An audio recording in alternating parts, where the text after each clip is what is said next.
جمعے کی دوسری اذان امام صاحب کے سامنے کھڑے ہو کر دی جاتی ہے، کیا یہ ثابت ہے؟ جمعے کی جو دوسری اذان ہے نا وہ تو ویسے ہی ثابت کوئی نہیں ہے، بلکہ یہ جو دوسری اذان دی جا رہی ہوتی ہے نا اصل میں یہی ایک اذان ہے،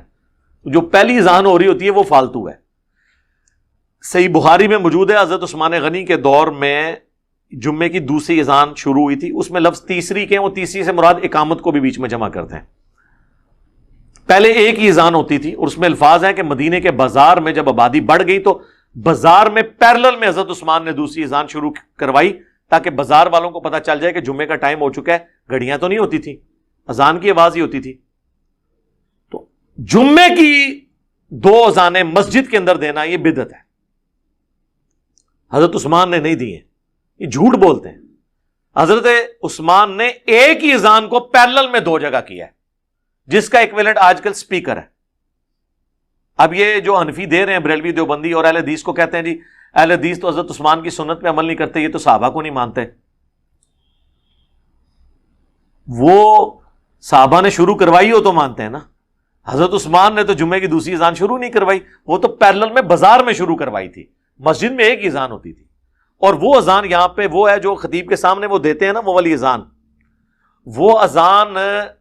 عربی کا وہ جو امام عربی والا خطبہ شروع کرتا ہے اس سے پہلے ہوتی ہے۔ اصل اذان وہی ہے، جو 12:30 دے رہے ہوتے ہیں نا وہ اذان فالتو ہے ان کی، کیونکہ حنفیوں کا تو وہ کہتے ہیں نا اصل خطبہ اس وقت شروع ہوتا ہے۔ رہ گئے اہل حدیث، تو اہل حدیث چونکہ خطبہ سنت کے مطابق دیتے ہیں، دونوں خطبات کھڑے ہو کر اور عربی اور اردو کو مکس کر کے، کیونکہ خطبہ تذکیر ہے، اللہ کی حمد درود شریف آپ عربی میں اور باقی تقریر تو آپ اردو میں کریں گے۔ تو وہ تو آلریڈی جو اہل حدیث ممبر پہ بیٹھتے ہیں نا آ کے، وہ اسی وقت ہی وہ اپنی تقریر شروع کرتے ہیں۔ حنفی جو ہیں وہ پہلی تقریر وہ اضافی ایڈ کی ہوئی ہے اور بعد میں عربی والا خطبہ کہتے ہیں اصل خطبہ یہی ہے، اس لیے لوگ عربی کے خطبے میں ہی پہنچتے ہیں۔ جب انہوں نے خود کہا کہ اصل یہ ہے تو وہ پھر نقل تو نہیں سنتے۔ ہاں، لیکن یہ یاد رکھیے گا بخاری مسلم میں جو حدیث ہے نا کہ جو سب سے پہلے آتا ہے مسجد میں اسے اونٹ نہر کرنے کا ثواب، اس کے بعد جو آتا ہے گائے ذبح کرنے کا، اس کے بعد بھیڑ بکری، پھر مرغی ذبح کرنے اور پھر انڈا صدقہ کرنے کا۔ اس میں الفاظ ہیں جب خطیب ممبر پہ بیٹھ جاتا ہے تو فرشتے رجسٹر بند کر دیتے ہیں اور وہ ذکر سنتے ہیں، یعنی خطیب کی باتیں، بشرطے کہ کہانیاں نہ ہوں۔ تو حنفیوں کی جو پہلی تقریر ہے نا اردو والی، اس میں چونکہ حنفی امام ممبر پہ بیٹھ جاتا ہے، لہذا جب وہ ممبر پہ بیٹھ گیا اس کے بعد جو آئے گا اسے جمعے کا عام ثواب ملے گا، خاص ثواب اس کا ختم۔ عربی خطبہ چھوڑ دو کیونکہ خطیب ممبر پہ چڑھ چکا ہے، یہ ذہن میں رکھیے گا۔ رہ گیا وہ سامنے دینا، اس طرح کی کوئی ڈیٹیلز نہیں آئی کہ آپ نے بالکل امام کے سامنے کھڑے ہو کے دینا ہے، سائڈ پہ دینا ہے، بلکہ اعلیٰ حضرت کا تو فتویٰ ہے کہ مسجد میں اذان دینا ہی گناہ ہے۔ وہ کہتے ہیں مسجد کی توہین ہے، مسجد میں اذان دینے کا تک کوئی نہیں، وہ کہتے ہیں اس لیے کہ اذان تو ہوتی تھی مسجد سے باہر لوگوں کو انفارم کرنے کے لیے، تو حضرت بلال تو مینار پہ چڑھ کے اذان دیتے تھے، مسجد کی چھت پہ دیتے تھے، دائیں بائیں حی علی الصلاح حی علی الفلاح پہ چہرہ بھی پھیرتے تھے، ثابت ہے سنن ترمذی کے اندر، تاکہ لوگوں کو پتہ چلے کہ مسجد میں آؤ، کیونکہ اس وقت سپیکر نہیں ہوتے تھے، گھڑیاں نہیں ہوتی تھی، الارم نہیں ہوتے تھے۔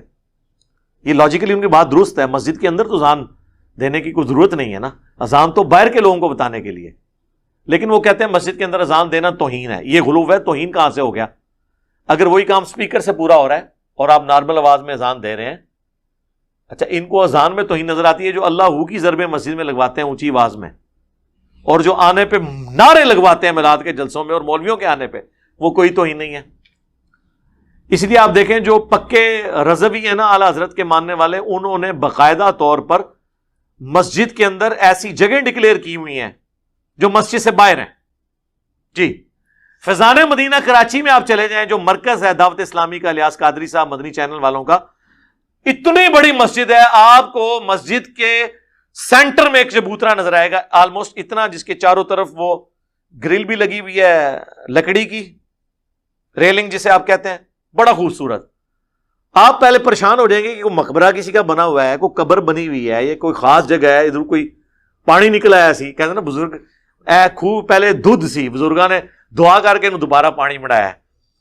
کیونکہ بزرگاں نے کھودیا سی تو دودھ نکلتا سی بچوں، ساڑھے جیل میں کہتے ہیں جی وہ دودھ، لیکن پانی بن گیا، تاثیر ہالے بھی دودھ والی ہے۔ اچھا